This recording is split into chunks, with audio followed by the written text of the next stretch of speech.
Hello friends, स्वागत है आपका वाजपेयी किचन में। आज हम बनाएंगे सिर्फ 200 ग्राम मावे से 50 गुलाब जामुन। तो चलिए बनाते हैं 200 ग्राम मावे से गुलाब जामुन रेसिपी। तो इसको बनाने के लिए हमने 200 ग्राम मावा ले लिया है। आप किसी भी ब्रांड का मावा ले सकते हैं, लेकिन मावे को आप गरम ना करें, बिल्कुल रूम टेम्परेचर पे मावा होना चाहिए। और इस मावे को लेंगे, अच्छे से हम हाथों से मस लेंगे और मसल करके इसको गदेलियों की मदद से बिल्कुल चिकना डो बना देंगे।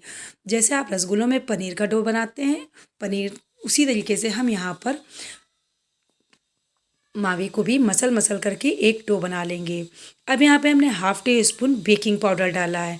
आप चाहें तो बेकिंग सोडा भी डाल सकते हैं, लेकिन बेकिंग सोडा आप 1/4 चम्मच डालें। उसके बाद जो मिनिमम घर की स्पून होती है, उसी स्पून से हमने यहाँ पे बड़े स्पून 4 से 5 स्पून हमने यहाँ पे मैदे का इस्तेमाल किया है। बस इस मैदे को डालेंगे और अच्छे से हम यहाँ पे मसल मसल करके, जैसे हम डो लगाते हैं रोटियों का, वैसे ही मसल मसल के यहाँ पे डो को लगा लेंगे। याद रखिएगा, जब तक आपको ज़रूरत ना हो तब तक यहाँ पे आप दूध बिल्कुल भी नहीं डालेंगे। लेकिन अगर आपको ऐसा लगता है कि ये मैदा मिलने में कोई थोड़ी सी भी दिक्कत हो रही, तो यहाँ पे आप 1 से 2 चम्मच तकरीबन दूध मिला सकते हैं। यहाँ हमारे मावे ने अच्छे से मैदे को ऑब्जर्व कर लिया है। हमने यहाँ पे कोई भी मिल्क नहीं यूज़ किया है। बस अच्छे से आपने देखी गोली बना करके, तो ये गोली भी बहुत अच्छी बन करके तैयार हुई है। ये गुलाब जामुन का मिश्रण हमारा बहुत ही परफेक्ट तैयार हो चुका है। अब क्या करेंगे, इसको अच्छे से मसल करके थोड़ी देर के लिए हम इसे एयर टाइट कर देंगे, जिससे जो इसमें थोड़े बहुत भी लम्स होंगे ना, तो वो अच्छे से एब्जॉर्ब हो जाएंगे। बस इसे ढक करके हम थोड़ी देर के लिए छोड़ देंगे।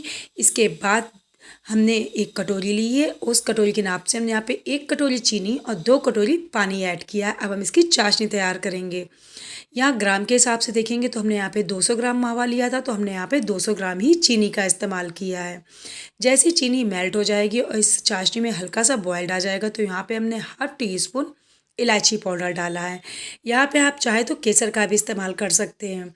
जब तक ये चाशनी पकेगी तब तक हम अपने गुलाब जामुन बना करके तैयार कर लेंगे। अब हम मिश्रण को निकालेंगे और मिश्रण को निकाल करके इसको एक बार फिर से हम, जैसे हम रोटियों का डो लगाते हैं ना, तो उसी तरीके से हम एक बार इसको फिर से मसल लेंगे, जिससे ये और भी चिकना हो जाएगा। इसके बाद एक छोटी लोई लेंगे और इसको हाथों की गदेलियों में अच्छे से दबा करके पुश करके हम इसकी एक गोली बना करके देखेंगे। तो देखिए, बिल्कुल परफेक्ट गोली बन करके तैयार हुई। इसमें कोई भी क्रैक नहीं आया है और कोई भी मेहनत नहीं पड़ी है। ये बिल्कुल जैसे ही हम हाथों में लेंगे ना, हल्का सा पुश करेंगे, तो ये बिल्कुल ही परफेक्ट गोली बन करके हमारी तैयार हो गई है। तो जब तक ये सारी गोलियां हमारी बन करके तैयार होंगी, उतनी देर हमारी चाशनी भी पक करके तैयार हो गई है। चाशनी में कोई भी हमें 2 तार नहीं करने, हमने बिल्कुल मीडियम 1 तार की चाशनी रखनी, बिल्कुल चपचपी सी।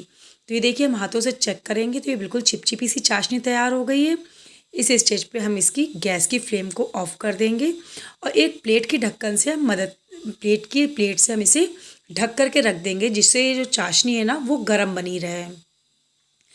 अब हम एक ऑयल लेंगे, ऑयल में आधे हमने यहाँ पर गुलाब जामुन डाले और बिल्कुल धीरे धीरे, जैसे हम एक कंचली चला रहे हैं ना, बिल्कुल इसी तरीके से हम कंचली को चलाएंगे और गैस की फ्लेम को हमको बिल्कुल मीडियम रखेंगे, क्योंकि अगर हम हाई फ्लेम में करेंगे तो ये रसगुल्ले ऊपर से तो पक जाएंगे लेकिन अंदर नहीं पकेंगे।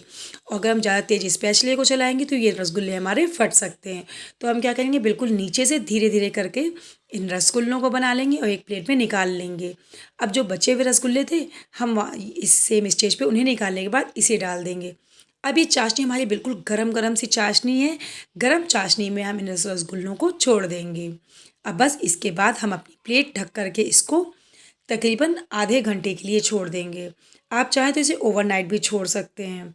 बस दूसरे बैच के भी हमारे गुलाब जामुन बन करके तैयार हो गए, तो आप भी खाओ पियो इंजॉय करो। और अगर आपको ये गुलाब जामुन की रेसिपी पसंद आती है तो प्लीज़ मेरे चैनल को लाइक और सब्सक्राइब करो। ये देखो, यहाँ पे हमने सिर्फ 2 बैचेस के तैयार करें और इसके बाद ये देखिए, कोई ओवरनाइट नहीं किया। ये इतनी ही देर में इतने ज़्यादा फुल करके तैयार हो चुके ना, बिल्कुल ये देख रहे हैं ना, ये कितने अच्छे से तैयार हुए हैं। तो इस तरीके से आप भी बनाइए और खाइए।